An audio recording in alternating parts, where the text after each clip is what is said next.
हम कितना भी पूजा पाठ करें, यदि इंद्रियां बस में नहीं है तो पूजा पाठ करने से कुछ भी नहीं होगा। हम मंदिर में जाते हैं, दर्शन करने की बड़ी महिमा है, और मंदिर में जाकर के यदि हमारी आंखें किसी वासना का शिकार हो रही हैं तो पुण्य तो कुछ मिलता नहीं, सवामन पाप लाद करके और लिया। ये आंखें बहुत बिगड़ी हैं।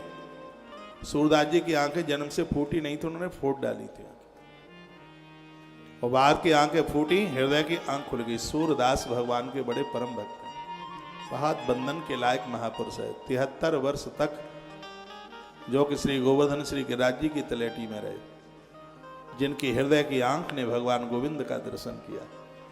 आंखें तो अति शुद्ध होनी चाहिए, बहुत पवित्र होनी चाहिए। दुर्योधन के पास आंख ही तो नहीं थी, अर्जुन के पास आंखें थी, उसने भगवान को पहचान लिया, दुर्योधन नहीं पहचान पाए। साधना का एक बहुत बड़ा असर आंख के ऊपर होता है, नेत्र के ऊपर होता है। आंखें पत्नी के सामने कुछ और है, बेटी के सामने कुछ और है, भाई के सामने कुछ और है, पति के सामने कुछ और है। ये 4 चीजें हैं जिनका भरोसा नहीं है कब बदल जाए। एक है सृष्टि, सृष्टि कहते हैं औलाद। जो बच्चे माता पिता के बहुत बड़े भक्त रहे और वो ऐसे बदल गए कि माता पिता का नाम लेने को तैयार नहीं हुए। सृष्टि यानी संतान, वृष्टि यानी बारिश। सृष्टि, वृष्टि, ट्रष्टि और दृष्टि, इन 4 का भरोसा नहीं है। कौन कौन है? सृष्टि, वृष्टि और ट्रष्टि और दृष्टि, ये 4 हैं। हाँ, सृष्टि यानी संतान, परिवार। भाई कब तक आपका संग देगा पता नहीं है, बच्चे कब तक आपका साथ देंगे पता नहीं है। सृष्टि, भरोसा नहीं इनका। वृष्टि, कब कितना बरस जाए, इतना बरस जाए कि भैया लेने के देने पड़ जाए, तो वर्षा का भी कोई भरोसा नहीं है। और एक जो कमेटी के जो ट्रस्टी लोग हैं, इनका भी कोई भरोसा नहीं है। हाँ, मुंह लटका ही रहता है, थोड़ा सा पद मान प्रतिष्ठा में कहीं कमी रह जाए तो बड़े बवाल मचते हैं, इनका भी भरोसा नहीं है। तो वृष्टि और क्या बताया, सृष्टि और ट्रष्टि, और चौथे चरण में है दृष्टि।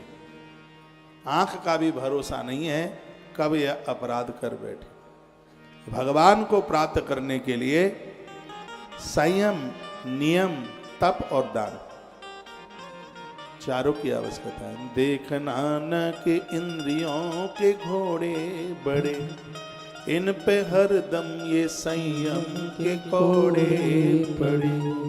अपने रथ को सुमार्ग लगाते चलो, कृष्ण गोविंद गोपाल गाते चलो।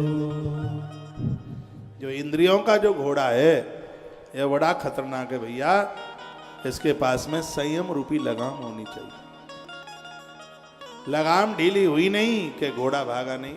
मध्य प्रदेश में एक जगह पड़ती है दतिया, 2018 में मैंने यहाँ कथा करी, तो घोड़े पर बैठ गया मैं। घोड़ा लेकर के इतनी जोर से भागा, लगाम मेरे हाथ से छूट गई। ऐसी जोर से लेकर के भागा और पक्के पत्थर पर ले जाकर के पटका, और ऐसी जोर से पटका के कोमा में चला गया। कोमा, बोलती बंद, अंदर से उतर बंद, आवाज बंद। 11 बजे की घटना, 12 बजे कथा को शुरू होना। उस गांव के लोगों को भी देखिए, उन्होंने दूसरा आदमी बुला लिया कथा के लिए।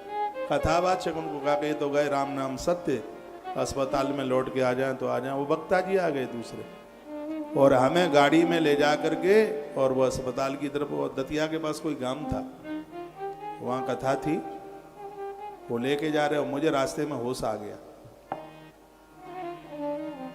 आधा घंटा चलने के बाद में मुझे होश आ गया।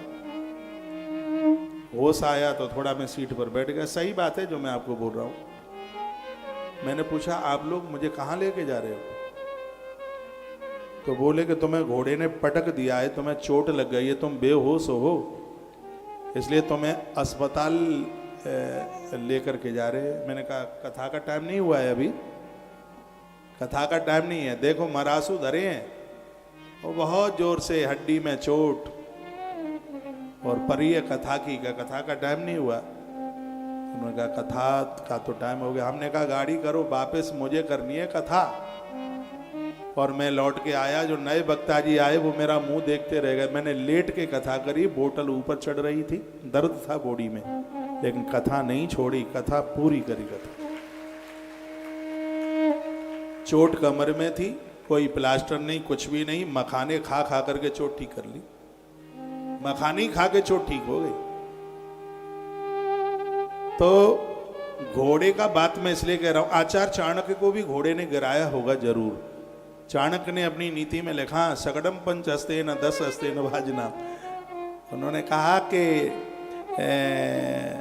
बैल से 5 हाथ दूर रहना और घोड़े से 10 हाथ दूर रहना, तो कब गिरा दे। तो मैं सिर्फ उसी घोड़े की बात नहीं कर रहा हूं, इंद्रिय रूपी घोड़ों की भी बात कर रहा हूं। ये 10 घोड़े बड़े खतरनाक हैं, इसलिए अर्जुन कितने होशियार निकले, उन्होंने 10 घोड़ों की लगाम भगवान गिरधर के हाथ में सौंप दी महाभारत के युद्ध में। संसार के दुर्योधन को तो वही जीत पाएगा जिसके इंद्रिय रूपी घोड़े को भगवान ने संभाल लिया। तो परमात्मा हमारी इंद्रिय रूपी घोड़े को तब संभालेगा कब, जब हम घोड़े की लगाम उसको दे दें, संयमित जीवन जिए, संयम।